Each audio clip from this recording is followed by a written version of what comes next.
Thank you. Okay. Thanks very much to everyone for coming, especially on a Friday. I'm aware that it's very early for some people and very late for others. But I just really appreciate people coming, and I know a number of other people will be watching the recording. So welcome to our guests. And just to introduce myself, I'm Nancy Laux. I'm a board member at the International Coalition for Children with Incarcerated Parents, or INCCIP. INCCIP is an international network that basically works to see the well-being of children with an incarcerated parent addressed in all nations and at all levels. And so we gather and collaborate with and support a wide range of like-minded organizations and individuals to basically to promote the well-being of children and families when a parent is in prison. So I'm really pleased to welcome you to the latest webinar in our webinar series.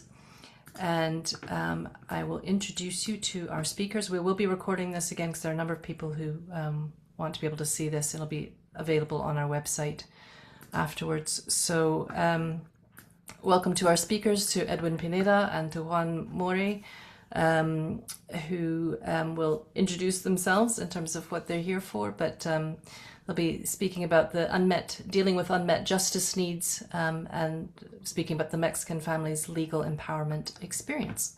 So I will go ahead and hand over to Juan and Edwin. Thank you. Thank you, Nancy. Good afternoon. Hi, everyone. I'm Juan Morey, coordinator of legal empowerment at Documenta. Documenta is an organization of civil social organization of Mexico. First of all, I would like to thank families outside and the International Coalition for their generous invitation to this webinar, and to greet all the people who are watching or listening us.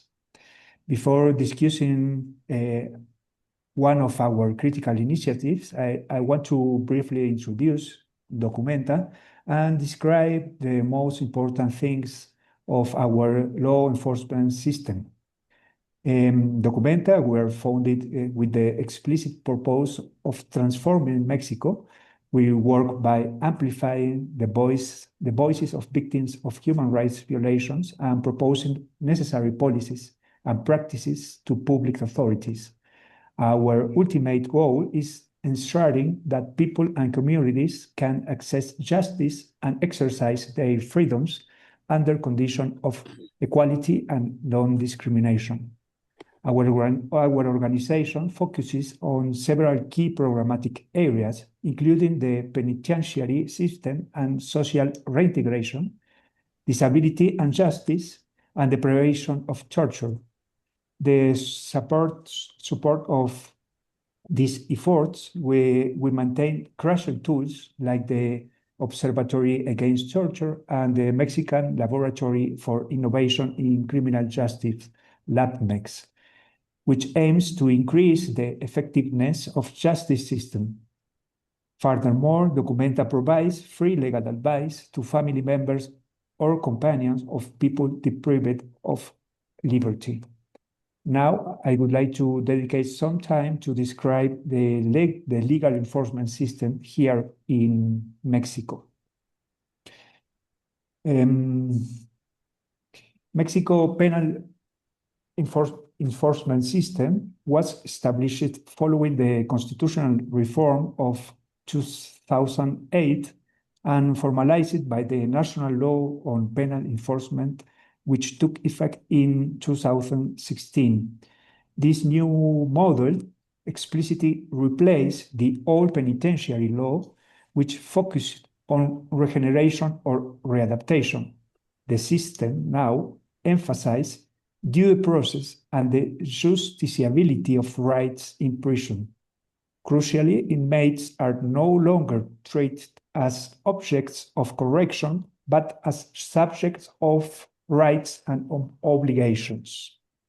The system is founded on the principles of human rights, specifically dignity and equality, Penal enforcement has gained autonomy, shifting from a procedure dependent on the administrative authority to become an independent branch of the criminal justice system. The central figure in this system is the penal enforcement judge, el juez de ejecución penal en español, in Spanish, designated as the ultimate authority of all prisons in the Republic. The judge's primary roles are control over the administration and the guarantee of rights in prison. Their responsibilities include approving the annual computation of the sentence so inmates can know their exact release date and resolving controversies between authorities and inmates or visitors. The law grants inmates important rights, decide on objective criteria, like anticipated liberty. The freedom can be recovered based on objective grounds, typically after serving a minimum of 50% of the sentence. Location, the inmates have the right to be placed in the natural center, this meaning this is the facility closest to their home or to their community. They have a plan of activities. The inmates can choose their activities, such as educational, labor, or sport services, upon entry, seeking to harmonize their life project with the center's governance. And this is very important. The application of personality studies is prohibited, as this constitutes an excessive intrusion into privacy and is not related to prison governance. The system is designed to guarantee the justiciability of rights through robust defense mechanisms. The enforcement judge, the judge ensures that rule of law prevails in prisons with the power to compel compliance with the norm. Their rulings can have general effects, resolving common issues for multiple inmates. Defense attorneys represent inmates against any abuse by the center. These attorneys sue the center's management before the judge when claims arise. Visitors are recognized as procedural actors who can go directly to the enforcement judge to protect their own rights or demand protection for the inmates they visit. Civil society organizations conduct observations visits to ascertain real living conditions. The information and testimony they collect can be submitted as evidence in hearings before the judge, providing inmates a genuine opportunity to prove alleged facts or omissions, and the prosecutor, a specialized prosecutor, while monitoring the fulfillment of sentences, these actors create an equilibrium of power favorable to legality. They are required to sue the director of centers before the judge if they detect irregularities such as illegal transfers or privilege. Now, I want to describe our framework of legal empowerment. Given my role as coordinator of legal empowerment at Documenta, it is essential to contextualize our work within this innovative framework. Legal empowerment is understood as a transformative approach and key person-centered justice intervention. It's designed to expand access to justice in a quick, cost-effective, and concrete manner, thereby contributing to closing the massive gap in access to justice that impacts the majority of the global population.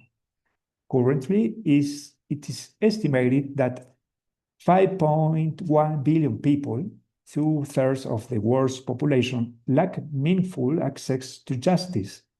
This staggering figure includes individuals who cannot obtain justice for everyday problems, are excluded from opportunities that law provides, or live in conditions of extreme injustice. The core mission of legal empowerment is to put the law in the hands of the most directly affected by injustice. This enables community to know, use, and transform the law to achieve justice. Critically, when the law itself is utilized to oppress or cause harm, legal empowerment seeks to transform it, strengthening the community's capacity to demand systemic change. One fundamental barrier to accessing justice is that less than a third of people even recognize their problem as having a legal nature. We address this by fostering community legal education and activities that develop a critical awareness of the law. By understanding the law and how to use legal processes, communities can establish a deeper democratic relationship with the state. Furthermore, legal empowerment goes beyond simply using the law. It capacitates communities to shape and transform the law itself. This involves encouraging communities to analyze how individual injustices are connected to broader process of exclusion, helping them identify collective demands for change and reinforcing their capacity to seek legislative and policy change. This process is centered on communities hunting to form a collective understanding and display power from the grassroots level. The evidence we gather through collaboration with community helps to document violations and supports community-led litigation focused on achievement systemic change. In this robust framework, we develop the Advocacy and Legal Empowerment School for families of incarcerated people. This school is fundamentally a space for collective learning designed to specifically for family members of inmates. Its central goal to strengthen their capacity to demand justice for both themselves and their loved ones through education that is collaborative and community-driven.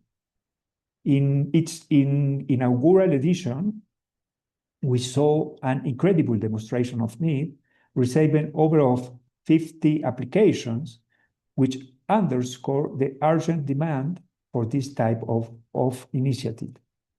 The program is structured across 13 sessions, which thoughtfully combine theory and practice. Crucially, the curriculum integrates elements focused on self-care and leadership development, and we have observed that the most participants in the school are women. In terms of the participants, during the school, we broke the law down in parts, analyzing the legal defense tools.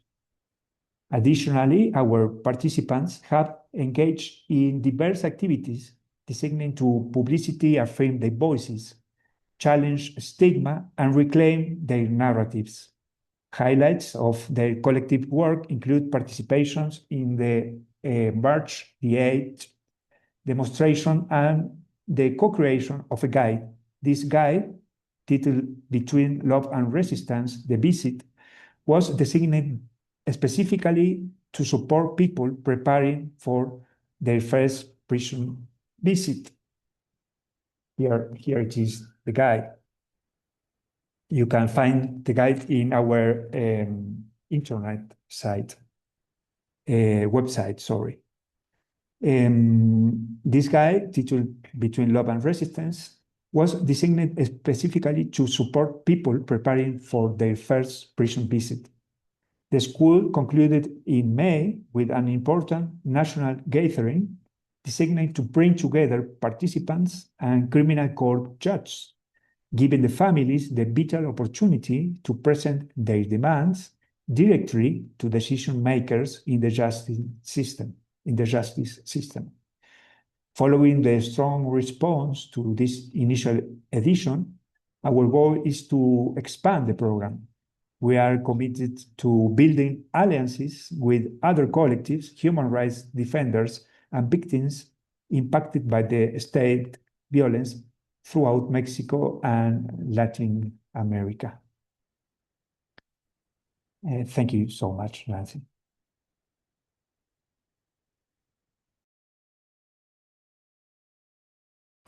Thank you. Did you want to hand over to Edwin, or what would you like to do next? Hand over to Edwin next? Okay, I will do that just now. Hi. Hi everyone, good morning. It's still morning in Mexico. Um, I first of all I I I went to well, first of all, thanks for the invitation, thanks for the people who are listening, who are looking. And I introduce myself. I'm Edwin. Sorry for my English and sorry for my pronunciation. I'm Edwin. I'm a brother of a person who is deprived of their liberty. And I am part of the collective Pervivencias too. Pervivencias is a collective that are here. In Spanish, Pervivencias is a wonderful and marvelous and powerful word, I think, because it means to live despite difficulties. Life, as we know, is full of challenges, but when someone close to us is deprived of their liberty, those difficulties become heavy and heavier, I think. And suddenly we must confront not only personal struggle, but also structural, economic, family hardship that strike us deeply and affecting every aspect of our lives.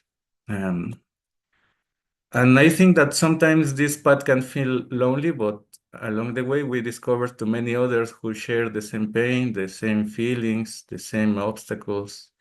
And in that shared experience, we find companion. And Pervivencias is precisely that, a space of solidarity, partnership, friendship, and I really, really like it. Mhm. I met the members of the collective at the Escuela de Empoderamiento Jurídico y Activismo Comunitario in Spanish at the very beginning of the year, but others cross paths in different moments and spaces, such as CAIFAM, that was a group of family of people deprived of liberty. Both CAIFAM y La Escuelita took place at Documenta. I think that in this kind of spaces, we can build bonds of affection, solidarity, and mutual understanding. And together we create this collective that not only supports one another, but also seeks to make an impact in the public sphere. I think that Pervivencias has been trying to become a collective dedicated to improving the quality of life of our family members deprived of liberty by promoting and defending human rights.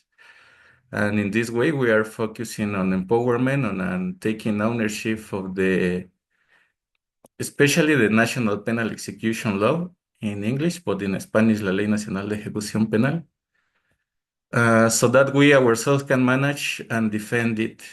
And I think that our mission is to provide support and guidance and advocacy for family people of deprived of liberty, ensuring that their rights and the rights of their loved ones are respected and protected. The Colectiva Pervivencias aspire to influence in the defense and promotion of the rights and dignity for the families of people of deprived liberty. And we want to serve as bridge between families and institutions, like this moment, I think, working together and create more human and just prison system. And we try to do that because we know and we live every day that penal system in Mexico. And we know that this penal system is extremely hard. And not only for the people who are live inside the prison, but also for their families too. The prison system is really hostile, aggressive, inhuman, cruel. I think that feels slow, tortuous, and it is exhausting. Bureaucrat, the people who are working in the penal system, like bureaucrats, police, and lawyers, I think that often treat people not as human beings with rights, but as numbers of objects. And this deshumanization is one of the greatest injustice that we face all the days. And it is precisely what Vivencia seeks to change and transform. We believe that the Ley Nacional de Ejecución Penal is a powerful instrument that we can use, and this law recognizes the importance of the family of people deprived of liberty. However, the Mexican penal system presents countless troubles and obstacles that make the execution of this law very or extremely difficult. For example, there is a lack of institutions capable of resolving the demands and approaches of family, as well as a persistent resistance for penal authorities to guarantee the correct application of the law. Many of these workers in the system ignore the law, sometimes I think just because, or sometimes of negligence. And the reality in Mexico is far too ideal proposed by the law. I think the law is a vanguard instrument of defense, but the Mexico state is not guaranteed this fulfillment. And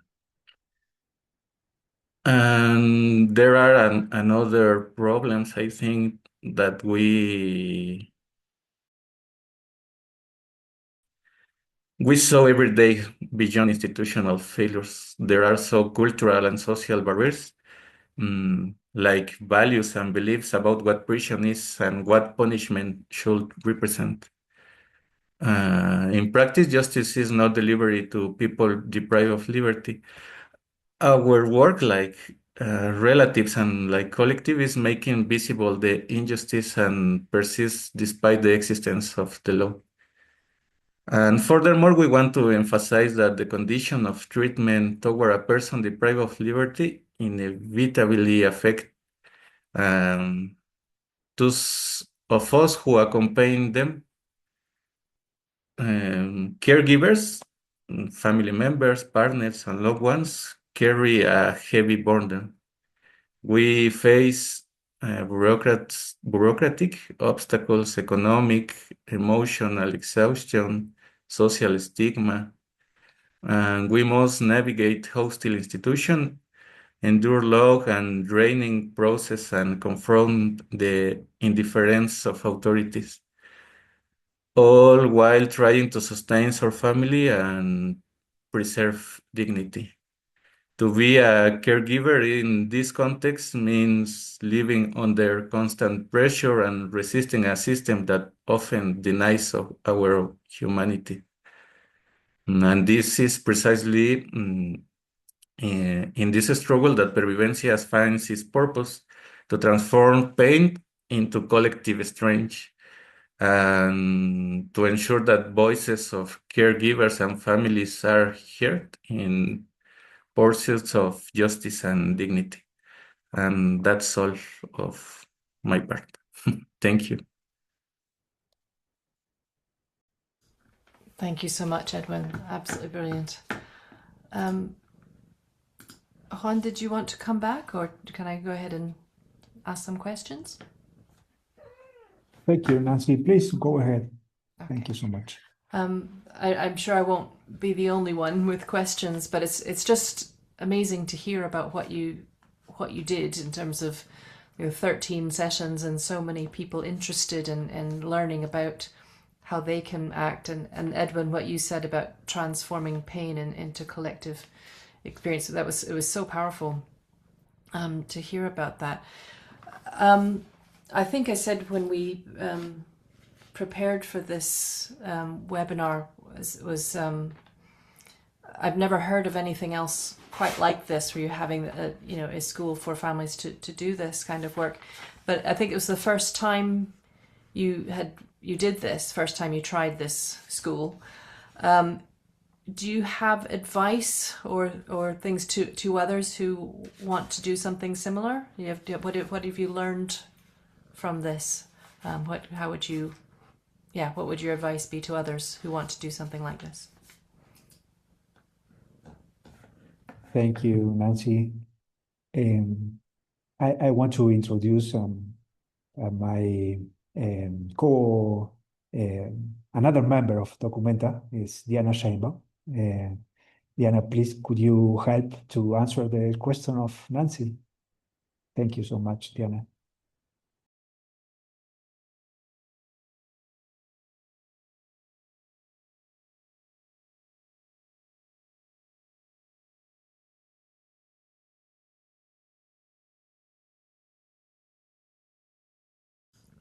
I think you're struggling to Pardon, unmute. There sorry, you go. I'm having trouble. I'm having trouble opening the mic. I'm going to translate your question first, Nancy, because there are a couple of members of Pervivencias here, and obviously Juan, who coordinate this effort. So I can give a little bit of background, but I think I'm not the most, the one who could answer properly your question.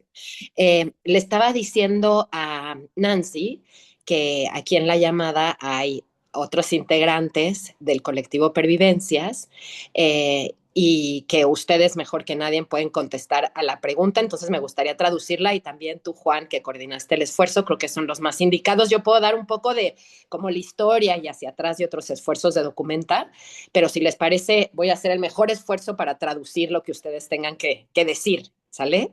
Entonces, bueno, Nancy pregunta que cuáles serían sus sugerencias, sus consejos para otras personas que quisieran hacer una escuela similar, ¿no? En otros países, por ejemplo, en Inglaterra o en otro país. ¿Qué aprendieron ustedes de esta escuela? Y si alguien les preguntara, híjole, tengo ganas de hacer una escuela de esta naturaleza, ¿qué les sugeriría? So I just translated the question, and I told I'm going to try to translate. I'm not a professional translator, very far from that, but I think it's important to hear those voices. What I would say is, Documenta, as Juan said, it's an organization that has been working for 15 years. And since the beginning, we've made a particular effort to work with families of people deprived of their liberty. And we have had many interventions or projects around that, workshops, individual workshops and leadership programs, but we felt those efforts were a little bit not articulated in the way they should. And I think we work from a certain feeling that we should be doing that, but we didn't have that framework of legal empowerment and strengthening the we call it in Spanish activism, but the advocacy, I would say, the advocacy, right, of families. So we did these efforts. We did many workshops. Lucia Alvarado, who's here, was part of those efforts from many years ago, right? So the school is the first attempt to try to put this together under the legal empowerment framework, right? So that's just to give like the background, right? In terms of advice, en términos de consejos, ¿alguien quiere decir algo y yo traducirlo? Gracias, Diana. Thank you, Diana. Creo que un elemento fundamental es el de cambiar el enfoque de la capacitación tradicional, digamos. Eh, eh, y esto parte de explorar, en primer lugar, las necesidades del grupo al cual se va a destinar la escuela, ¿no? Eh, entonces, no construir el contenido o el programa unilateralmente, sino realizarlo en conjunto a partir de las necesidades del colectivo. Ese creo que es el primer elemento fundamental. Gracias, Juan. I'm going to translate what Juan said, and I saw Lucia opening her mic. But what Juan said is that one of the first elements or advice he would give is that you have to change the approach to training, or these types of workshops. And one very important step is to explore what are the needs of the group together with the group, right? So we wouldn't advise to go ahead and plan 13 sessions and program and without the group, but to build that together. So it has to be relevant to the group, right? And sometimes organizations that are outside think that the group needs A, B, or C, but you really need to do a work of building together this effort. That would be one of the advice. Lucy, hola, ¿quieres tú decir algo?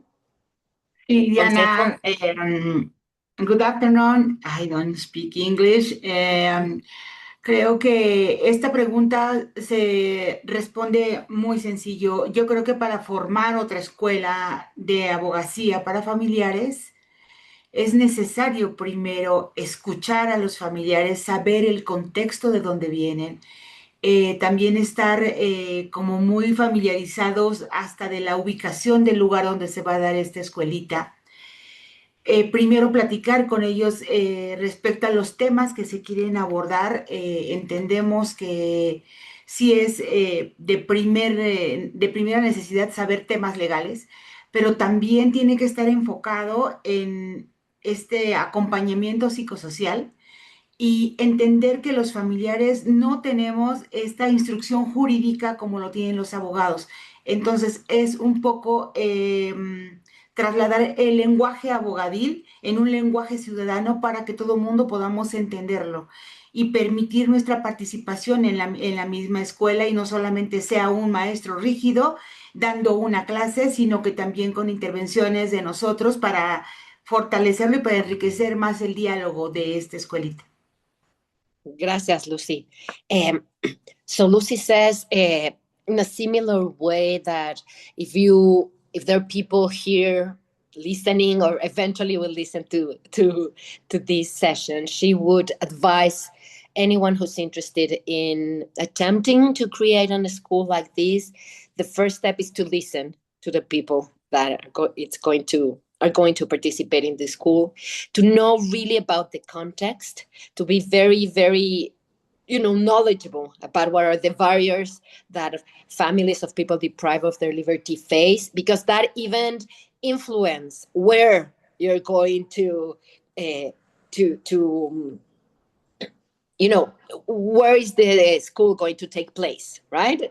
In terms of the city, I have to say Mexico is a huge city, 22 million people just in the metropolitan area. People can't hop into public transportation, and I'm adding this, sorry, this but 4 hours, just to give you the context, right? 4 hours to go to some place. So you really need to be aware of the context of the families. Lucy also said that with the families, you have to create and explore the curriculum, like the subjects, right? And it's important that the people, the professionals who are part of the school, right?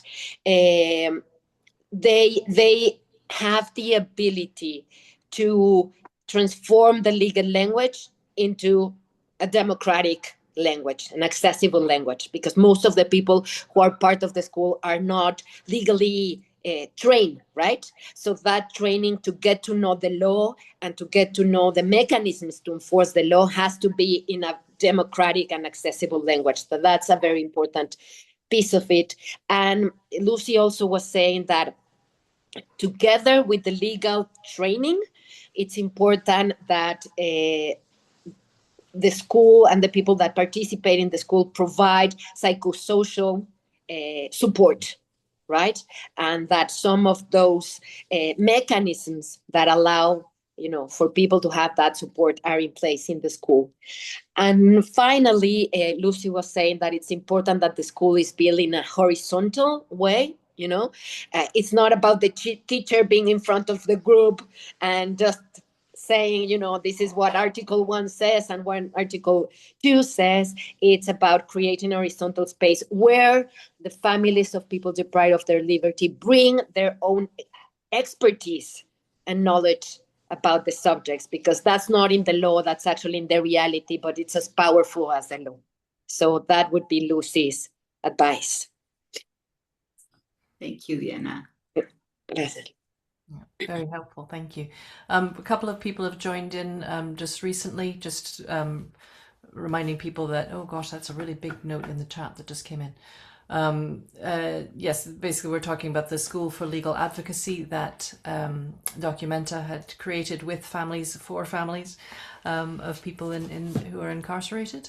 And the recording will be available afterwards. And Juan has just put a massive message in the chat explaining about the school. Hamed, you want to ask a question?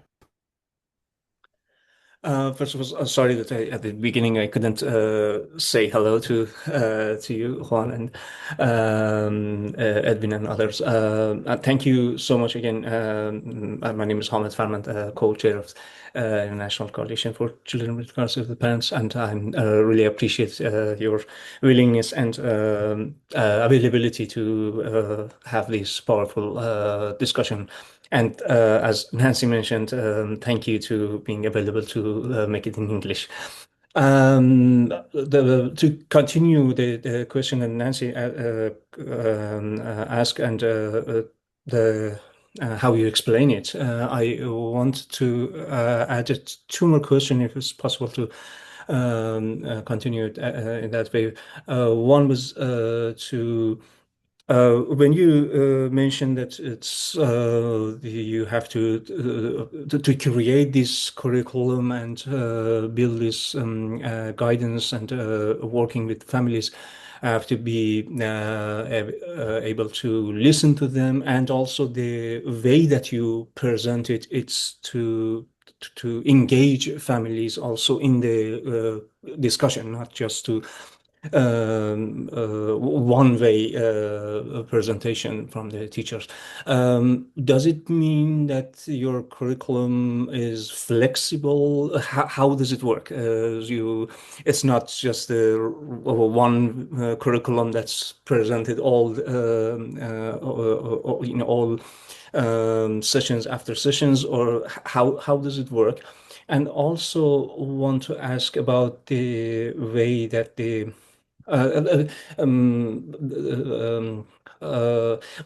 more, I know it may be a very long answer, but more brief example of the achievement beside what the empowerment of I know that it's really important to know about your rights and to advocate for yourself and also have a group of solidarity, but is there any other examples of the achievement of families who are aware of their rights, and what Edwin shares about the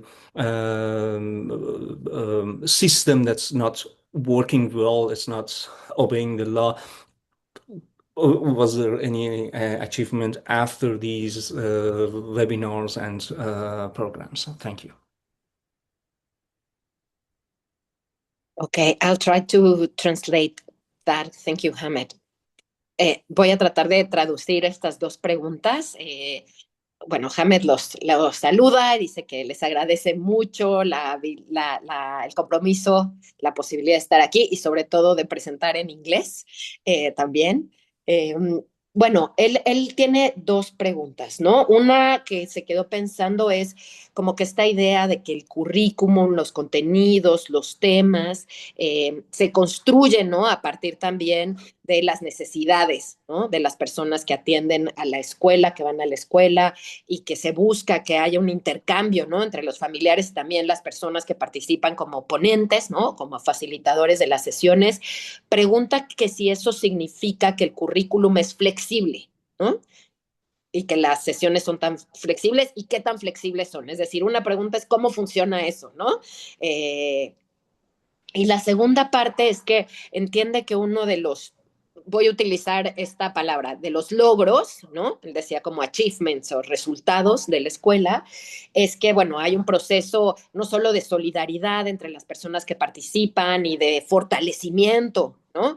Pero pregunta si hay algún otro ejemplo que ustedes podrían relatar sobre los logros, ¿no? O sea, sobre los resultados de haber atravesado por la escuela, ¿no? Y entiende que esos son suficientes, pero que sí hay otra cosa, algo más concreto que ustedes dirían, sobre todo también, Edwin, planteando lo que tú mencionabas, ¿no? De que el sistema es un sistema que no trabaja bien, ¿no?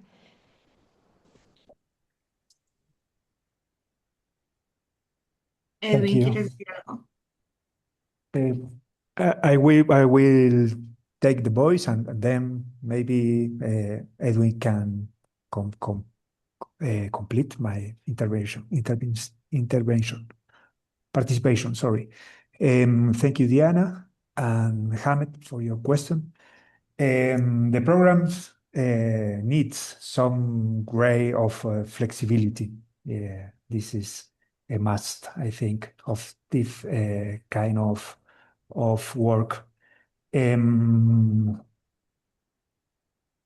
will continue in Spanish. Previamente debe realizarse esta exploración, por decirlo así, de las necesidades. Y para esto tenemos una herramienta que es muy importante, que son las encuestas de detección de necesidades jurídicas, o en general las encuestas que podríamos decir de detección de necesidades en general, ¿no?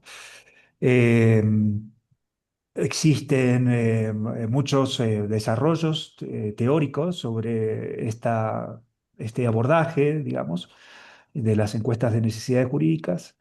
Y entonces previamente debe realizarse esta tarea de exploración. Eso es muy importante, y esto se realiza como un espacio eh, previo y por fuera de la escuela. No forma parte, digamos, de la escuela en sí, sino de la preparación de la escuela.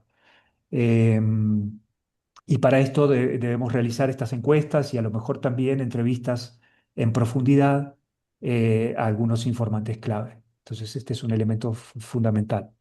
Desde luego que estas encuestas tienen que estar diseñadas por una persona que conozca la problemática, ¿no? Que tenga un conocimiento, un acercamiento acerca de la problemática tanto legal como social, podríamos decir, o comunitaria. Eh, y y luego, durante el desarrollo ya del programa, de la escuela en sí, es necesario también como estar muy en contacto con lo que está sucediendo, con la evolución de la escuela, porque pueden presentarse nuevas necesidades. Y entonces, al presentarse estas nuevas necesidades o al identificarse estas nuevas necesidades, hay que aplicar esta flexibilidad de poder como corregir sobre la marcha los contenidos. Sí.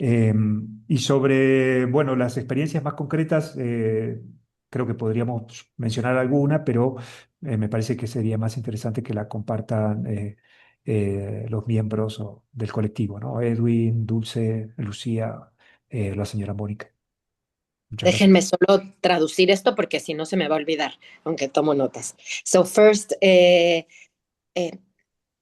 Juan would like to address Hamed your first question. I don't see Hamed. Is he still here in the call? Yeah. Yes, he is still here, yes. Sorry. Turned his camera off. Sorry, Hamed. I'm sorry. Well, first, Juan and Lucia talk about exploring the needs, right? But what Juan wanted to clarify is that the work of exploring the needs is something that you do previously to the school, right? So something that we use at Documenta, let me try to translate it. It's a tool that it's called like the survey on legal needs, something like that. And there's like a big theoretical development around this type of tools. So we use that type of surveys to talk to families of people deprived of their liberty, and previously, as I said, to the school. And sometimes we even have, entrevistas. We have, ¿cómo se dice entrevistas? It's not surveys, when you talk, I forgot the term, but when you have a one-on-one conversation, like an hour conversation. Interviews. Gracias, Edwin. Muchas gracias. Interview, like in-depth interview with people that, they're really important stakeholders, right? And you want to know their views. So with that information, with the legal needs survey and with the interviews, then obviously you take all that information to try to put that into the curriculum, right? So you do that previously. It's important that the tools are designed, obviously, by people who have a deep knowledge about the issues, right? So that's one step. And the other one is, while the school is taking place, you have to keep this flexibility in mind, right? Because when you are in a conversation or in a topic, right, and someone brings another issue and people are very engaged in that issue, and there are some needs that need to be, answered in some way, then you have to have the flexibility to say, okay, so we'll cover that in the next session, even though you didn't plan for it, right? So the flexibility goes into where you apply the flexibility is at the time when you are actually in the school, right? And there are some other folks from Pervivencias who would like to answer to your second questions about achievements. So I see, Edwin, la señora Mónica, y no sé quién más, si les parece, como ustedes, en el orden que ustedes quieran. ¿Quieres iniciar, Mónica, o...? Bueno, pues thanks, Hamed, for the question and for the listening. And I think that the school helped me feel empowered. And I think that that's the most important thing. And when I was in the school, I've even tried using some tools that are backed by the law. And I am not scared for present in the authorities and speaking up. I feel that the support, the school give me the support from the group too. And the school wasn't just about going to classes. It was also a big part of me feeling stronger and picking up knowledge along the way. And I think that that's all. And thank you. Buenos días. Yo soy familiar de una persona privada de la libertad. Y pues en la ley en papel está espléndida, pero en la práctica es todo lo contrario, ¿verdad? Entonces, este tipo de escuelita nos ayuda a nosotros los familiares a poder conocer, ¿sí?, cómo defender nuestros derechos, cómo lograr que nuestros familiares tengan una mejor calidad de vida. Realmente eso es para lo que nos sirve la escuelita, ¿sí? Para poder defender derechos de nuestros familiares y de nosotros como familia. Agradezco mucho este tipo de espacios porque nos ayudan a ser mejores cada día. Gracias. Bien, a mí también, perdón, me gustaría de una vez hacer mi intervención. ¿Se puede? Puedo traducir y ya tú, Dulce, porque sí, si no se me olvida. Nada más traduzco y ya.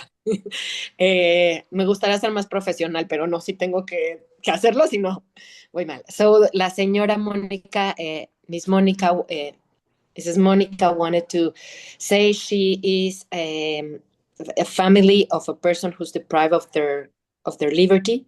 She says that the Mexican law it's extremely good in paper, but it's not applied in reality and in practice, and that this school initiative has helped her and other family members to know how to defend their rights as families, but also the rights of their loved ones who are incarcerated, and to try to achieve by that way that their families have a better quality of life inside prison. And she wants to thank for this space and this conversation because she thinks that makes her, better. Ya, listo, Dulce. Pues nada más contribuir un poco, aparte de lo que Moni menciona, es este acompañamiento psicosocial que también se da dentro y que creo que también viene dentro del currículum de la escuela, que también es muy importante, porque sí necesitamos también como familiares, perdón, no me presenté, soy Dulce López y soy familiar de una persona que estuvo privada de la libertad. Y bueno, el haber llegado a esta escuela, el haber tomado todas estas clases, todo el aprendizaje que adquirimos o que adquirimos y que compartimos con otras familiares, esto creo que es muy importante porque esto trasciende, o sea, no se queda con nosotras, sino trasciende a otros espacios. Con los familiares que están privados de la libertad, para que también ellos y ellas conozcan cuáles son sus derechos y conozcan la aplicación de la ley que nos sostiene a nosotras, familiares, que es la Ley Nacional de Ejecución Penal, y que sepan que ellos y ellas también pueden defender sus derechos, pero las familias también. Entonces, pues yo nada más abonaría este aprendizaje de conocimiento de la ley y la atención psicosocial que también se nos dio. Nada más.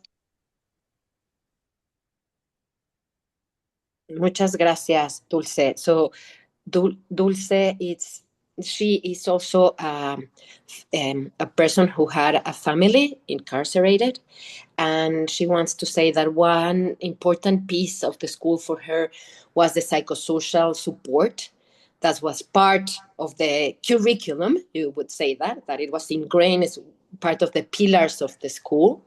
And for her also, it was about learning and having and getting knowledge, but also about sharing that knowledge with other people who are in the same context and having the same experiences.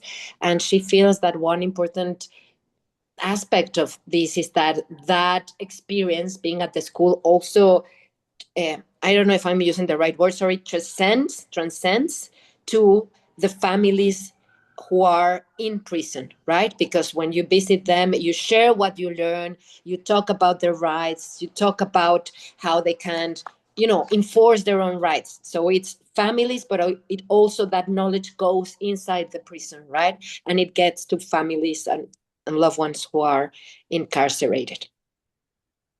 Brilliant. That peer support element is hugely important. Yeah, really, really excellent. Lucia. También quiero decir, Diana, que este temario de la escuelita se construyó, sí, en base a temas que nos interesa saber, que sabemos que es importante estar ahí para defenderlos, pero es muy importante que hay varias cosas del temario de la escuelita que podemos nosotros saber sin la necesidad de un abogado. O sea, que podemos nosotros defender los derechos sin la necesidad de un abogado. Para esto quiero mencionar que tenemos la legitimación dentro de la Ley Nacional de Ejecución Penal y que por eso nos permite hacer este tipo de intervenciones, a lo mejor con una petición administrativa o con una controversia ante el juez de ejecución. Aún así, aunque estuviera ya como muy estudiado y revisado el temario de la escuelita, y tuvimos que hacer como una segunda parte porque era súper necesario conocer en un lenguaje más amable los artículos de la Ley Nacional de Ejecución Penal para que lo entendiéramos todos. Y tanto así que se hizo un anexo a la escuelita y que tuvimos 2 clases todo el día para entenderla y poderla,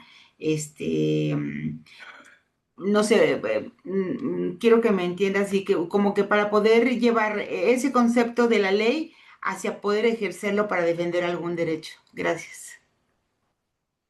Gracias, Lucy. So Lucy was talking about the curriculum, right? And the themes that were included in the curriculum. She said that it was built based on the needs and the themes that were important for the families, right?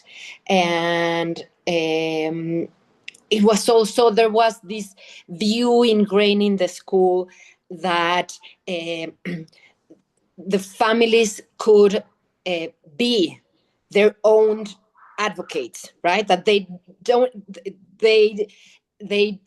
didn't need to go and look for a lawyer, right? Or a professional, but they had the legitimacy, because that is in the Mexican law, they had the legitimacy to use the instrument that are described in the law, right? So it's giving the law, or right, back to the families, right?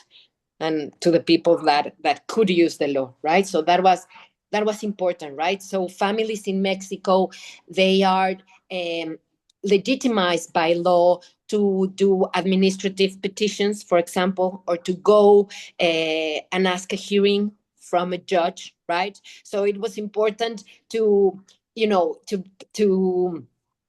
close the gap between the judicial system and the families, right? Saying you don't need a lawyer to do this. You have the knowledge, you have the means to do it by yourself.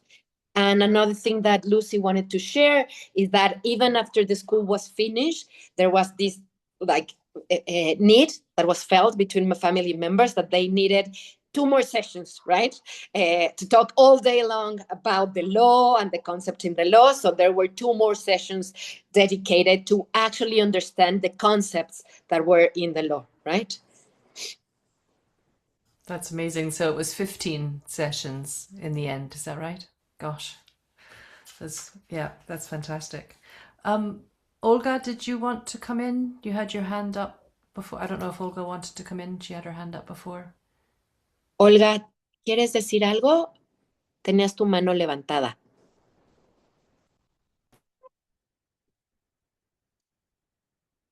Creo que no. Oh, okay. I don't know, Nancy, but I'll be That's here. fine. Yeah, you can come back if she wants to. Yeah. So Katie, you've raised your hand. Nice to see you, Katie. Good to see all of you. Good morning, good afternoon. I was in transit, so I'm now at my desk. And my name is Katie Kramer. I'm on the INCCIP board and have worked for many years as a social worker in California, working with loved ones in the prison system and their family members. So my question specifically, having lived in California and it being a border state between Mexico and the US, I'm wondering if your classes talk a bit, approach the whole issue of maybe family members who live in the US, whose loved ones are in prison in Mexico, or who family members are in Mexico and their loved ones are in prison in the US. So just kind of the elements of the border issues between the US and Mexico as it relates to your courses. Thank you, Kate. So Kate was speaking English.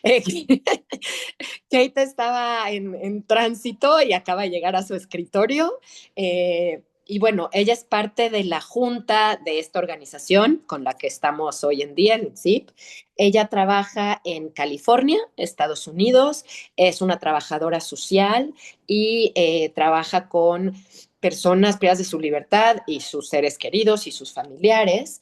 Entonces ella, particularmente en este contexto, ¿no?, de estar en California, un estado fronterizo con México que tiene muchísima población, ¿no?, mexicana, pregunta si en la escuela de alguna forma se abordó, se platica sobre los casos en los cuales los familiares se encuentran en Estados Unidos, pero tienen una persona privada de la libertad en México, o viceversa, ¿no?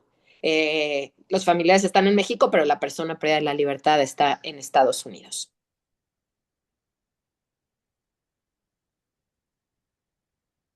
Estás con el micrófono apagado, Juan. Sorry. Thank you, Diana. Thank you, Carrie, for the question and for listening. And nice to meet you.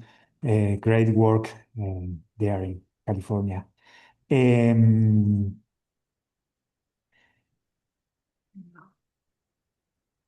We not think in that topic. No pensamos específicamente en esa temática ni en ese grupo poblacional,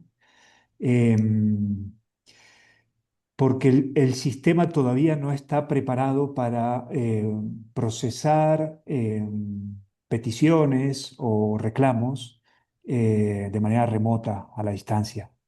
Es uno de nuestros objetivos que hayan bocas de acceso de estas peticiones que estén disponibles y accesibles, realmente disponibles y accesibles.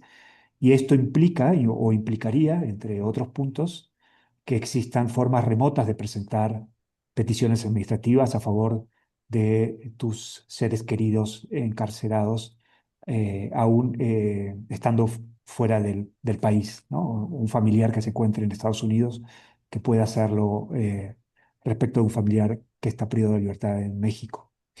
Pero es un muy buen punto, Katie. Creo que vale la pena detenerse y pensar acerca de cómo poder incorporar a este grupo, porque seguramente hay muchas personas migrantes en Estados Unidos que tienen familiares privados de libertad en México.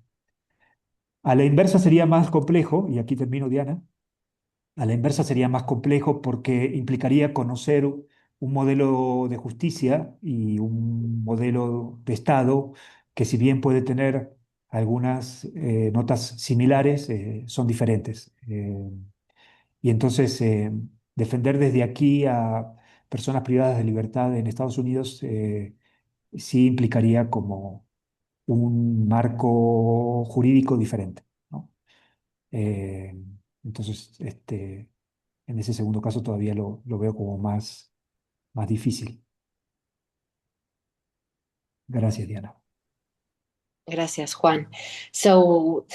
Muchas gracias, Katie, por la pregunta. Thank you very much, Katie, for the question. My head is sorry about that. I don't know what language I'm speaking. Thank you so much for the question. Juan was saying that at the school we didn't touch specifically on that subject or referring to that group, that particular group of people. He also says that the system, at least in Mexico, is not prepared to process claims or demands remotely, right?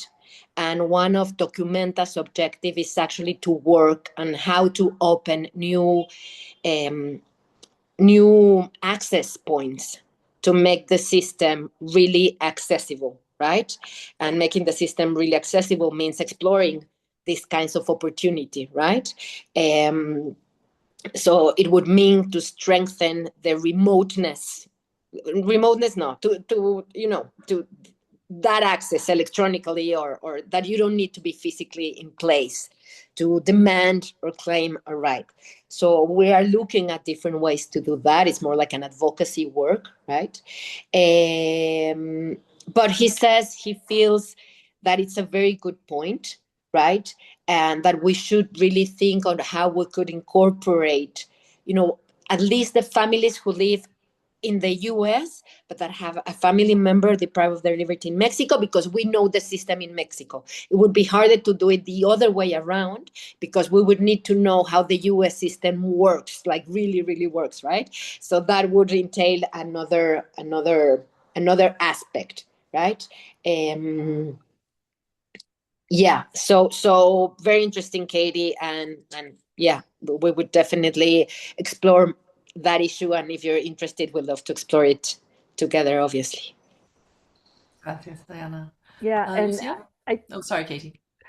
well, go ahead. I didn't see the other hands, but I'm curious about the other responses. Okay, so you can come back in, Katie, if you want to. Lucia. Diana, ¿me puedes traducir esto? Aunque no tenemos todavía el mecanismo específico para esto, tenemos grupos, hemos hecho grupos de familiares vía WhatsApp de diferentes partes de la República Mexicana, principalmente en prisiones federales concesionadas a particulares.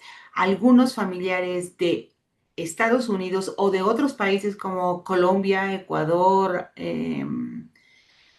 pues no sé, principalmente algunos países de Sudamérica, nos han contactado por medio de los grupos para que les demos información, pero también para que nosotros podamos gestionar, o mandarles información para que ellos puedan gestionar vía remota alguna solicitud para la atención, a lo mejor médica de su familiar, o enviarles información para que ellos puedan venir a México para poder entrar a esa visita, todos los requisitos que piden las instalaciones penitenciarias para poder entrar a la visita. Desde México les podemos decir cómo están acá, bueno, físicamente no cómo está su familiar, pero cómo opera esa prisión y son todos los trámites que tienen que hacer para la visita, y esa es la forma en la que estamos en comunicación. O si tiene que hacer una petición ante la Comisión Nacional de Derechos Humanos por alguna cosa urgente en cuestión de salud, le decimos la forma de hacerlo. Y bueno, hasta ahí se queda nuestro contacto con personas que nos contactan desde Estados Unidos o de otros países. Gracias, Lucy. So Lucy wanted to share that even though we don't have that mechanism, right, that they are part of WhatsApp groups, right? WhatsApp groups where there are a lot of families, and some of those families, families across Mexico, right? And then some of these families have their loved ones deprived of their liberty in federal prisons that are run by private actors. And in those prisons, sometimes they're family members of people or families who live in Colombia, in Ecuador, sometimes in the US, right? So what they do in these WhatsApp groups is that they share information about how that particular prison works, what are the requirements if they want to come to Mexico and they want to visit their loved ones. So they share all the information that they have. They share it with these families from abroad. And they also share how they can send an administrative petition, for example, that has to do with the health of the person who's deprived of their liberty. They also tell them if they need an urgent measure, if their family member is in a very poor health condition in prison. They exchange information of how can they approach the National Commission of Human Rights in Mexico, because the National Commission of Human Rights in Mexico can dictate urgent measures for people who are deprived. So they share all that information with families of people from abroad. Thanks, Diana. Katie, did you want to come in, or should I go on, Olga? Yeah, just many things are coming up for me, and I would love to follow up with you. I can think of a couple of organizations in California. One large organization in San Diego that has many health centers and many places right along the border, and another group that is a reentry group really focused on the Latino community in California, who I think would be and it's a program run by and for people formerly incarcerated. So I would love to follow up, and I realize these things are very complicated and even more complicated these days with our current administration. So yes, I think lots of opportunity to continue the conversation. So Katie estaba diciendo que tiene muchas cosas en la cabeza después de esta conversación, pero lo que sí le gustaría es poderle dar seguimiento y sobre todo ponerse en contacto con otras organizaciones de California. Hay sobre todo una organización en San Diego que tiene centros de salud sobre la frontera, otra organización que trabaja sobre temas de reintegración social de la comunidad latina y que está dirigida por 4 personas que estuvieron previamente privadas de la libertad. Entonces, que le gustaría hacer esas conexiones y que entiende que son cuestiones muy complicadas, sobre todo hoy en día con la actual administración y el gobierno de Estados Unidos, pero que bueno, daremos seguimiento. Thanks so much. Olga, are you still there?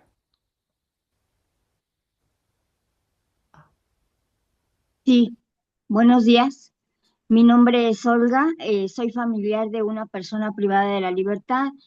Si bien no se ha tocado el punto exactamente al que se referían, pues la flexibilidad que se ha presentado en las clases de la escuelita ha sido base importante para la interacción entre nosotros como aprendices y y la persona ponente. Esto ha servido para obtener y reafirmar más conocimientos y poder apoyar de esta manera, extendiendo nuestros conocimientos hacia personas que no tienen un familiar cercano y que precisamente sus familiares se encuentran en otro país por la necesidad. Entonces, el apoyo que nosotros brindamos a través de nuestro conocimiento sirve para que ellos sigan teniendo una comunicación o para que ellos sigan pudiendo presentar controversias en cuestiones de salud y en cuestión de jurídico. Entonces, sí es muy importante la flexibilidad que se nos ha otorgado en la escuelita y todo el aprendizaje que hemos tenido. Gracias, Olga. So Olga is a family of someone who's deprived of their liberty. She says that she feels that flexibility during the school was a very important foundation and also strengthened the collaboration between the person who was facilitating the session and had like the professional knowledge and the students, no?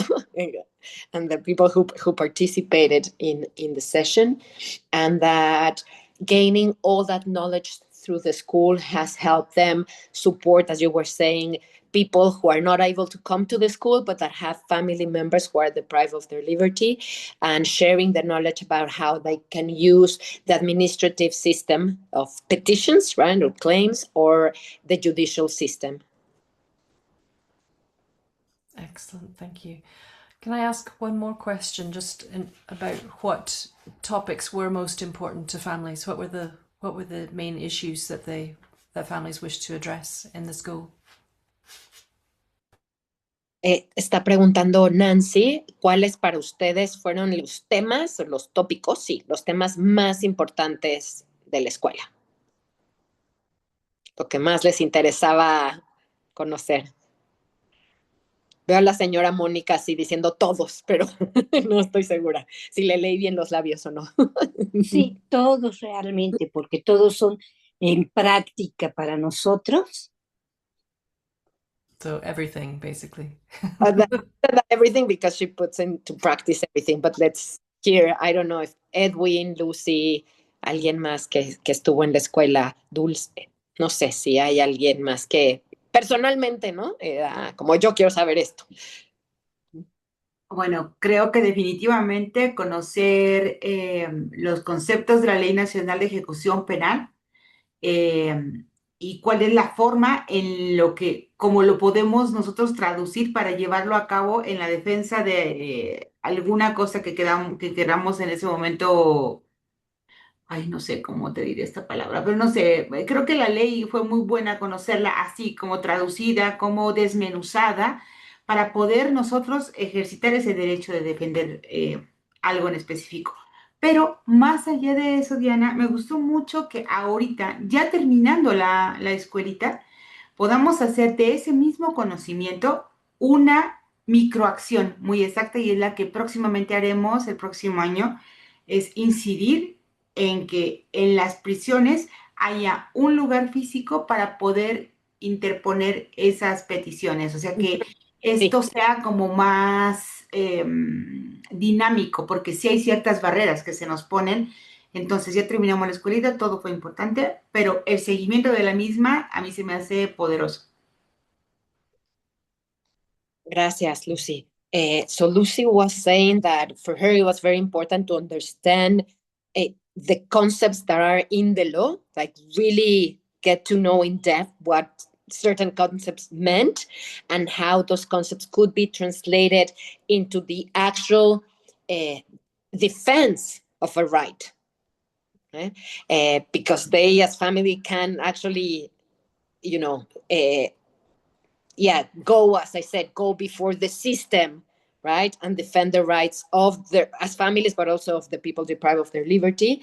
And something that she feels is very powerful is that after the school has already finished, that they are already thinking about a specific intervention. So they really want to advocate so that in every prison there's, I don't know if this would be translated correctly, but there's a space, there's an office where family members can submit the administrative petitions. Because now, if they go to prison with a petition, they don't have where to submit it, right?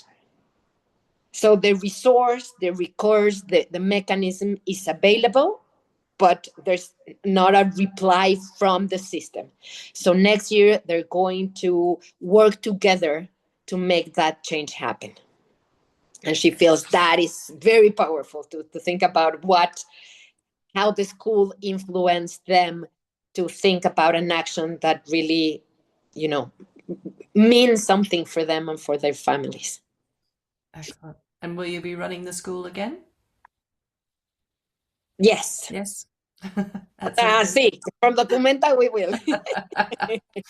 Excellent. We learn a lot from this experience. Yeah. And I have to say, I hope you can get to you get to see the guide, download the guide from Documenta website. It's a beautiful guide. It's a very useful guide, and it's a product of this group, the group that is here today with you, that wants to share their knowledge with other people who face the hardships. That's great. I put the link to the guide in the chat, so you can see that there as well. Edwin. Yes, thanks. I don't remember all the topics, but I think that the topics really depend on the process or the stage our relative is in. When I first joined, all I want was to learn legal knowledge. But later, I really interested in the national law of penal execution, or la Ley Nacional de Ejecución Penal. And I think that beyond the legal stuff, what really mattered is the psychosocial support, like just say my partners. Because as caregiver, we need knowledge that goes beyond just the legal field. And that's all. Thank you. That's great. Thank you so much. Do we have any other questions? I think we may well have questions from people who watch the recording as well, because there's so much to talk about, so much to consider. Hamed, you wanted to come in again? Thank you so much. I have a follow-up question. Again, maybe it's a long, brief response would be appreciated. In terms of children, you broadly talk about the families and who have loved one in prison or in contact with the legal system, but about the children or under the age of 18. What about them in the law that's represent them as their rights based on the international law or the domestic laws, and also the gaps that you find and if you add it in your curriculum as well? Thank you.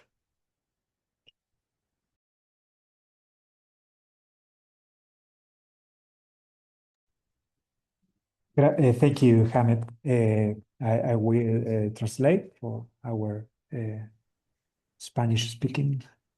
Hamed pregunta si en los contenidos de, el programa y además en el diagnóstico de necesidades previas que realizamos, identificamos a la necesidad de incorporar puntos vinculados con niños, niñas y adolescentes con referentes adultos privados de la libertad y si estos tópicos fueron parte de nuestro programa. I want to answer, Hamed, your question. Thank you so much. It's an very important topic. The gap is so big in that kind of people or group.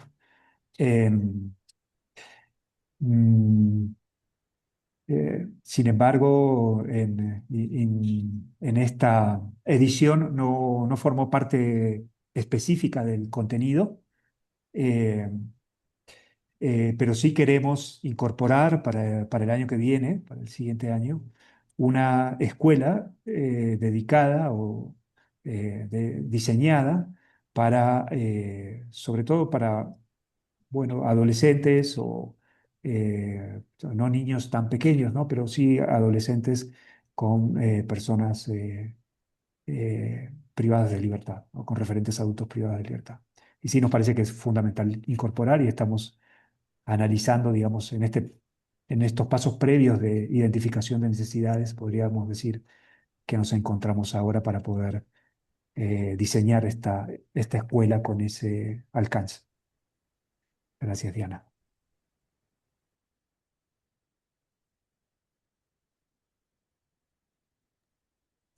Yeah, so Ahmed, I don't know if this answers your question. Juan talks about the specific this school didn't have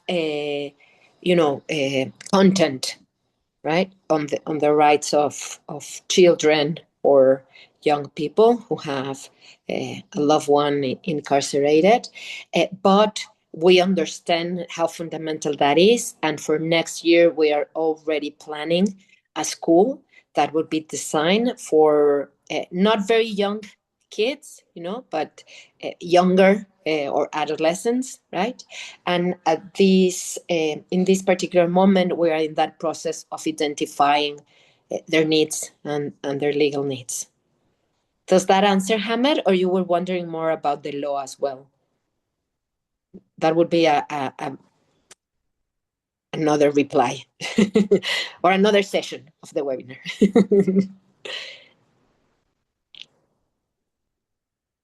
That was great. That was great, and we would love to hear more about the process and also the results.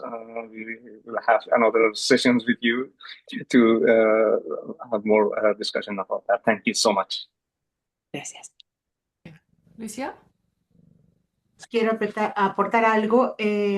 Aunque el temario de la escuelita no fue en ninguna parte dirigido hacia los niños, niñas, adolescentes que nos acompañan en la visita, sí estuvieron presentes porque descubrimos el impacto que la prisión tiene en sus vidas. Al ver encarcelado a su madre o a su padre, pudimos escuchar por parte de los miembros de la escuelita cuál había sido el impacto al atravesar esa puerta de la prisión y cómo ir a las prisiones marcaba lamentablemente algunos aspectos de la vida de estos niños, niñas y adolescentes a través del tiempo.